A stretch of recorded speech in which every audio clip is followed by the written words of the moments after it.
Hoy quiero contaros un cuento. Trata sobre un príncipe, un castillo, una montaña y un personaje. El personaje es alguien que no importa su nombre. El personaje quiere conocer, quiere entender su realidad y para ello tiene que ascender a una montaña donde hay un castillo y en ese castillo va a haber un fruto, paradójicamente, que le va a dar el conocimiento supremo. Esas son las leyendas que se suelen contar, ¿no? en el pueblo donde vive el personaje. Entonces, el personaje emprende su aventura y empieza a ascender.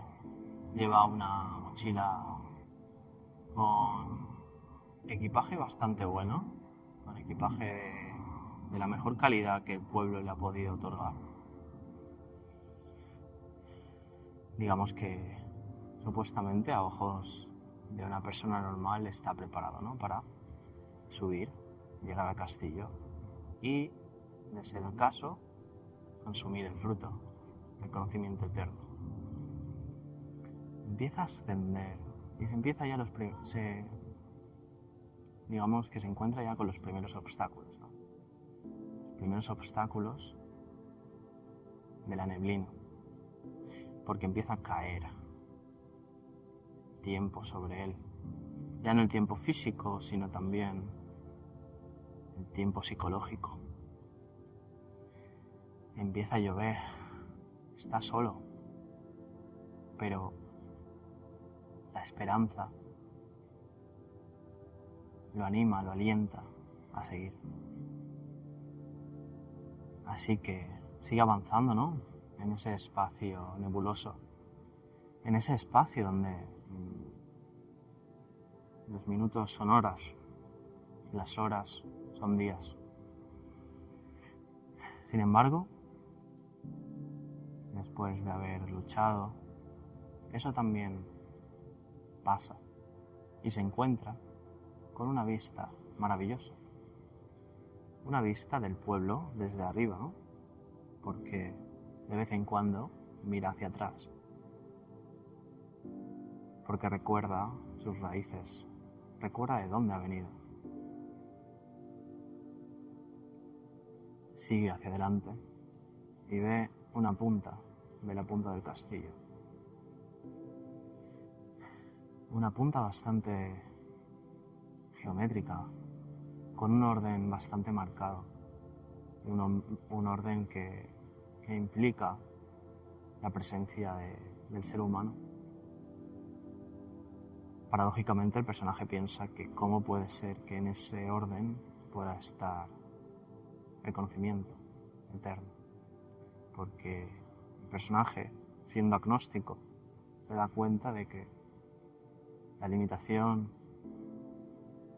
está en la palabra. Sigue ascendiendo, todo está a su favor, tiene el propósito claro, incluso los vientos están a su favor.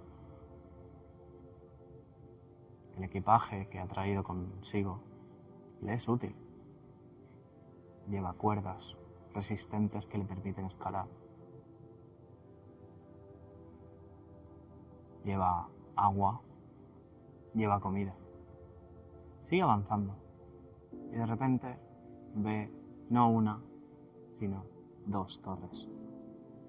Dos son las torres que,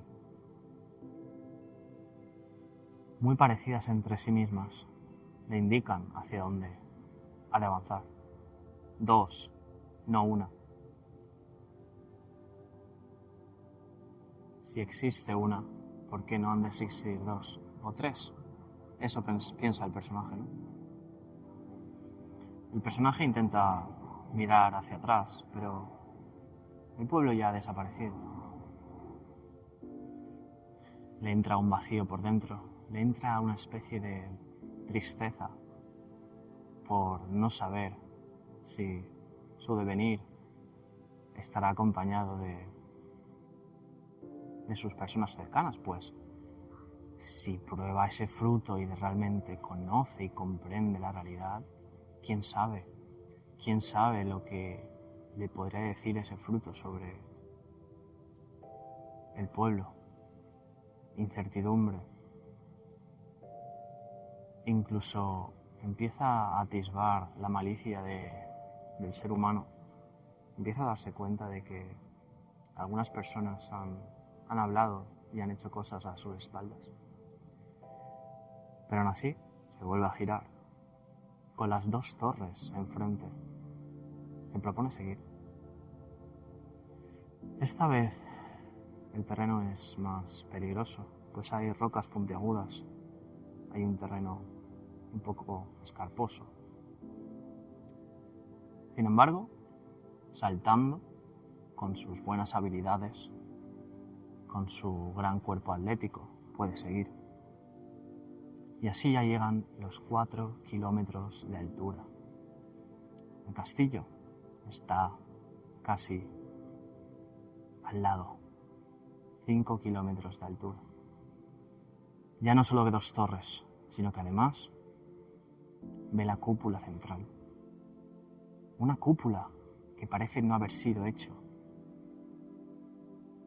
parece no haber sido construido o construida por el ser humano. Pues a diferencia de las torres, es tan esférica, es tan perfecta, a diferencia de las torres que son cuadradas. Esta cúpula es casi indistinguible del cielo, pues las nubes empiezan a pasar por su lado y la neblina empieza a ser más densa, pero la densidad es diferente, no es como la que había sentido antes. Pues ahora ya no es la razón quien lo guía o quien la guía al personaje, sino el sentir. Empieza a darse cuenta de que tal vez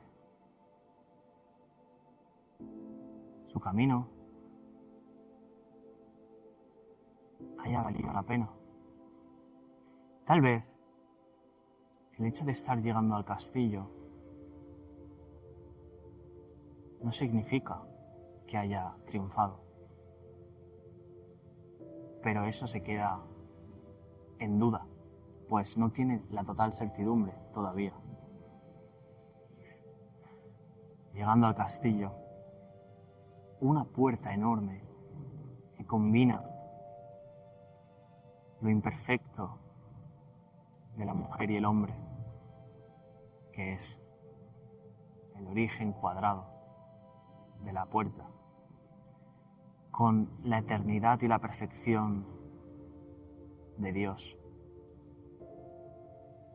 que es el ciclo eterno del círculo. Empieza a abrirse, el puente levadizo empieza a bajar. El personaje está eufórico. Sin embargo,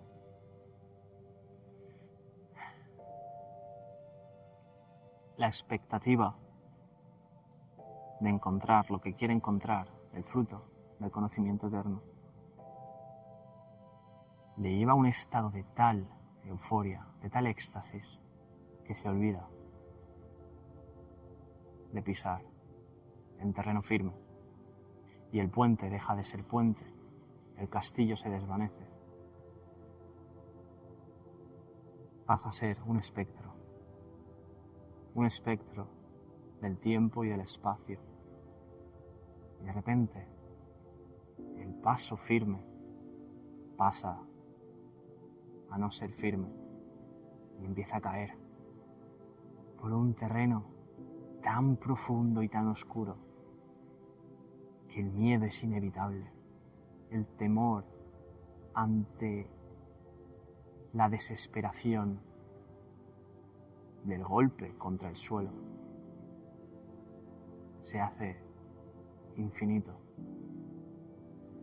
sin saber si han pasado días o minutos. Sigue cayendo sigue cayendo más profundo. Y de repente, como si un chasquido se oyera, como si de los sentidos a lo sentido, el personaje se diera cuenta de algo diferente, cualitativamente diferente. Todo se para. Ya no hay referencia, no hay lugar donde mirar y establecer un vínculo con el que corresponderse, sino que ahora todo está oscuro y el personaje no sabe si está soñando, si está vivo o está muerto. No sabe si está en una fantasía. Lo único que sabe es que está sintiendo, pero ya no siente miedo, porque el miedo requiere tiempo. El miedo requiere de un pensamiento, de un arrojar hacia el futuro o un recordar hacia el pasado. El personaje empieza a ver sin sentidos, con un sentido con sentido. El personaje se da cuenta de que ha llegado a las profundidades de la montaña. Se da cuenta de que el espectro del castillo no era más que parte del camino. Las nubes han descendido y la luz ha llegado. Un nuevo tipo de luz que ilumina su camino. Es tan maravilloso y tan bello. Es tan espléndida la vida en ese preciso momento. Sintiendo el personaje, empieza a tocar, empieza a palpar en ese lugar etéreo. En éxtasis, pero desde la éxtasis del tiempo, desde el no espacio. Empieza a oler el perfume telúrico del no conocimiento. Se da cuenta de que está con sus abuelos, con sus seres vivos, con sus ancestros, con todos los árboles cuyas raíces han llegado hasta el subsuelo. Maravillado como está, empieza a volar,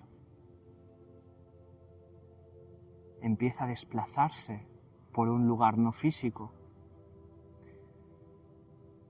acompasado por lo rítmico, en un verso lírico,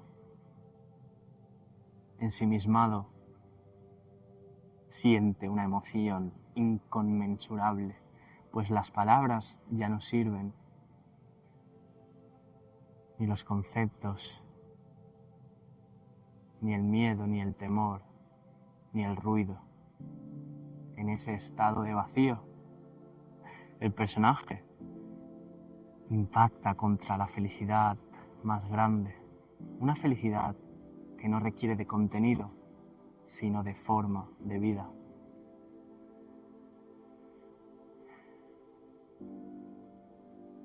Subido al Olimpo, sobre el fluido del aire vívido, empieza a recordar en un presente que es un regalo. Y se da cuenta de que en las ramificaciones de la montaña brotan frutos tan preciosos, frutos que parecen menas, frutos que por mucho que uno los mire, quiere seguir mirando, porque esta mirada es desde el corazón y el amor no acumula, el amor es sentido y cuanto más das, más recibes y más te retroalimentas con la naturaleza. Suspira. El personaje, con sus dilatadas pupilas, se ve reflejado en aquel fruto. Un fruto que no otorga conocimiento eterno, sino ignorancia bendita. Ignorancia de tal magnitud que toca la misma esencia del universo y de repente la naturaleza le susurra en el oído: soy uno contigo.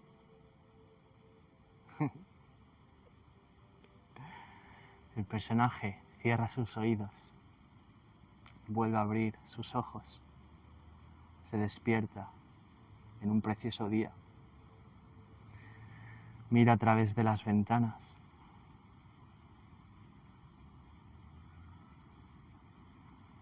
y empieza a llorar de alegría.